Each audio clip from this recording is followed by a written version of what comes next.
Good morning, good morning. How are we? It's 7:30 on a Saturday morning, so nice way to start your weekend. So I'm picking up from where Meg left off yesterday, and it's a similar sort of story. It's from Mark 3, verses 1 to 6. Once more, Jesus went to the synagogue. There was a man there with a withered hand. People were watching to see if Jesus would heal him on the Sabbath, so that they could frame a charge against him. "Stand up," said Jesus to the man with the withered hand, "and come out here." And he said to them, "Is it lawful to do good on the Sabbath or to do evil? To save life or to kill?" They stayed quiet. He was deeply upset at their hard-heartedness and looked round at them angrily. Then he said to the man, "Stretch out your hand." He stretched it out, and his hand was restored. The Pharisees went out right away and began to plot with the Herodians against Jesus, trying to find a way to destroy him.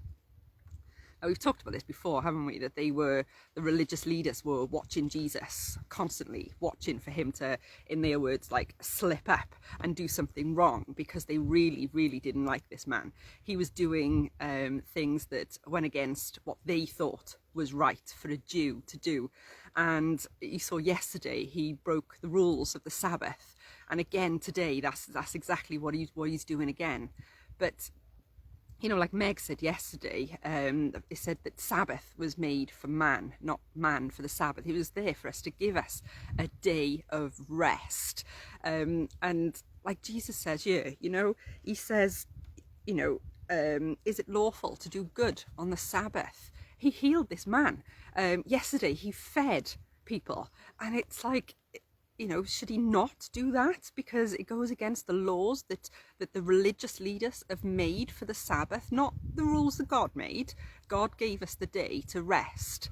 But then the religious leaders had all made these, over the years, they added rules constantly to what you could and couldn't do on the Sabbath. And it was these rules that Jesus was breaking. So not God's rules, it was the religious leaders, the Jewish church's rules that he was going against, and they were watching him constantly because they were always looking for a way to trip him up. And it says in this passage that this was the start of them starting to plot against him with the Herodians, it says here. So the Romans, the people who were in charge, that they were trying to find a way to destroy him, because he just healed a man on a day that they thought that they should have for rest. And I think sometimes we can get too caught up in rules, and do we place those more, are more important than Jesus, than God?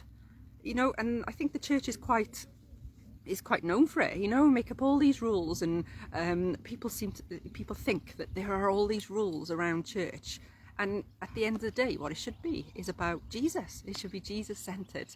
And Jesus healed a man on Sabbath, and should he not have? Should he, was it a good thing that he did it? I mean, I'm sure the man would have been over the moon that Jesus did it. And how could he not help this man? The rules were made were, I don't know, perhaps a bit silly, a bit strict, a bit too strict, when God had given them this day of rest. And it was the man who added all these rules to it, So that's our story, and I think that's something we need to keep in mind. Do we add rules as Christians, as the church? Do we make it too difficult for people to come to Jesus? And I think that's something that we need to keep in mind, really, that we're not keeping people away because of rules and the way we think things should go. There's something to think about, isn't it? So enjoy your weekend, and you've got Jess back with you on Monday, so we'll see you then. Bye.